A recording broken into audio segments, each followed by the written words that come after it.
ஜாமீன் கோரி அதிமுக பொதுச் செயலாளர் ஜெயலலிதா கர்நாடக உயர்நீதிமன்றத்தில் தாக்கல் செய்த மனு விசாரணைக்கு வரும்போது அதற்கு எதிர்ப்பு தெரிவிக்க உள்ளதாக அரசு வழக்கறிஞர் பவானி சிங் தெரிவித்துள்ளார். இந்த தீர்ப்பு எதிர்பார்க்கப்பட்ட ஒன்றுதான் எனவும் அவர் தெரிவித்துள்ளார். எமது தலைமை செய்தியாளர் ரமேஷ்குமாருக்கு அவர் அளித்த பிரத்யேக நேர்காணலை இப்பொழுது பார்க்கலாம்.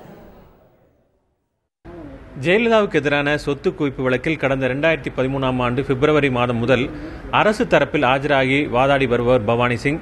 அவர் நம்முடன் இருக்கிறார். அவரிடம் இந்த வழக்கு தீர்ப்பு குறித்து கேட்போம். இந்த தீர்ப்பு குறித்து உங்களுடைய கருத்து என்ன? இது ஒரு எதிர்பார்க்கப்பட்ட தீர்ப்பா?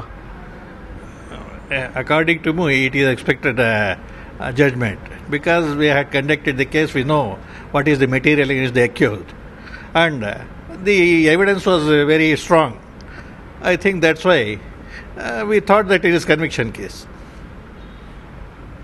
இந்த தீர்ப்பில் நீங்கள் இந்த வழக்கு விசாரணையின் போது நீங்கள் ஏதாவது உங்களுக்கு ஏதாவது மிரட்டல் வந்ததா, அல்லது நீங்கள் சுவாரஸ்யமாக சொல்ல வேண்டிய விஷயங்கள் ஏதாவது உண்டா? I have no threat from anybody except some allegations made by some interested persons, and there is no other. It is just like another case, that's all.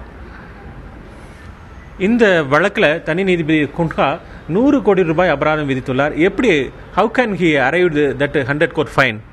On the basis of the property acquired by the accused, because due to in the that is illegal amount, he arrived at that fact. I think the property's value is more than that amount today. நாளை இந்த வழக்கில் அவங்க ஜாமீன் கேட்டு மனு தாக்கல் செய்ய இருக்காங்க. மனு தாக்கல் செஞ்சிட்டாங்க. அப்போ இந்த வழக்கு விசாரணைக்கும் போது நீங்கள் ஆஜராகி வாதிட இருக்கிறீர்கள். அப்போது என்ன நிலைப்பாடு நீங்கள் எடுக்க உள்ளீர்கள்? No, only after seeing the judgment I can decide what to do or what not to do. At present I cannot disclose anything. But definitely I will oppose the petition filed by the accused.